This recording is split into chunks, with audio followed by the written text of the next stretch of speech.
ఈ మధ్య కాలంలో చిన్న కార్లైన హ్యాచ్ బ్యాగ్లకు డిమాండ్ చాలా వరకు తగ్గింది. ఒకప్పుడు ఎంట్రీ లెవెల్ కార్లకు మంచి ఆదరణ ఉండేది.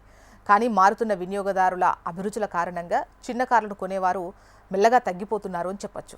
తాజాగా మారుతి సుజుకీకి చెందిన ప్రసిద్ధ కారు ఎస్ప్రెస్సోకు సంబంధించి గత నెల అమ్మకాలు విడుదలయ్యాయి. దీన్ని చూస్తే మార్కెట్ పరిస్థితులు ఏ విధంగా ఉన్నాయో అర్థమవుతుంది.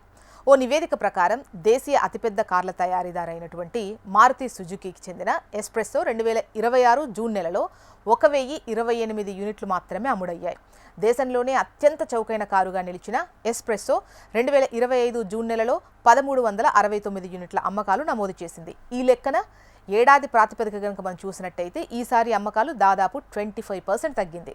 ఒకప్పుడు మార్కెట్ మంచి ఆదరణ పొందిన ఈ మోడల్కు ఇటీవల డిమాండ్ కాస్త తగ్గినట్టయితే అర్థమవుతోంది. బట్ దీని అమ్మకాలు మళ్ళీ పెరిగే ఛాన్సెస్ ఉన్నాయి. ఈ కారు సైజ్ పరంగా కాంపాక్ట్గా ఉండటంతో పాటు ఎత్తైన సీటింగ్ పొజిషన్ కలిగి ఉంటుంది. దీంతో రద్దీ ఎక్కువగా ఉండే రోడ్లలో కూడా డ్రైవింగ్ ఈజీగా ఉంటుంది. చిన్న కుటుంబాలకు, రోజు ప్రయాణాలు చేసే వారికి ఒక నమ్మకమైన మంచి కారు అని చెప్పొచ్చు. ఈ కారులో 5గురు కూర్చొని సులభంగా ప్రయాణించగలరు.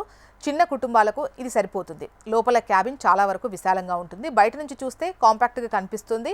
లోపలికి వెళ్ళిన తర్వాత ఎస్ప్రెస్సో అందించే స్పేస్ బాగుంటుంది అని చెప్పొచ్చు. ఇక రేటు విషయానికి వద్దాం. భారత మార్కెట్లో మారుతి సుజుకీ ఎస్ప్రెస్సో 3,49,000 నుంచి 5,24,000 వరకు మనకు లభిస్తుంది. అంటే ఇది ఎక్స్ షోరూమ్ ప్రైస్ అని చెప్పాలి.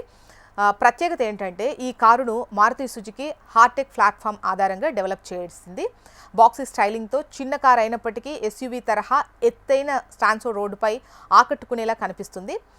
దీని ఇంజన్ పనితీరు గురించి చూసినట్టయితే 1.0 లీటర్ 3 సిలిండర్లు K10C పెట్రోల్ ఇంజిన్ కలిగి ఉంటుంది. ఇందులో డ్యూయల్ జెట్, డ్యూయల్ వివిటి, అలాగే ఐడిల్ స్టార్ట్ స్టాప్ టెక్నాలజీ వంటి అధునాతన సాంకేతికతలను కూడా ఈ కారులో ఉంచారు.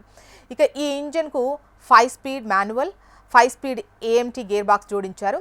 ఇది తక్కువ బరువు, స్మూత్ ఇంజిన్ పనితీరుతో సిటీల్లో, హైవే పైన డ్రైవింగ్ సౌకర్యవంతంగా అనిపిస్తుంది. ఈ కారు పెట్రోల్తో పాటు CNG వేరియంట్లో కూడా అందుబాటులో ఉంది. ఇక CNG మోడల్లో పెట్రోల్తో పోలిస్తే పవర్ కొద్దిగా తగ్గిన ఫ్యూయల్ ఖర్చు మాత్రం భారీగా తగ్గుతుందని చెప్పొచ్చు. కంపెనీ ప్రకారం కనుక చూస్తే CNG వెర్షన్ కిలోకు 32.7 కిలోమీటర్ల వరకు మైలేజ్ ఇస్తుంది. అలాగే పెట్రోల్ మాన్యువల్ అయితే 24.7 కిలోమీటర్లు ఇస్తుంది. AMT వేరియంట్ కనుక చూసినట్టయితే లీటర్కు వచ్చేసి 25 కిలోమీటర్ల వరకు మైలేజ్ ఇస్తుంది అని చెబుతున్నారు.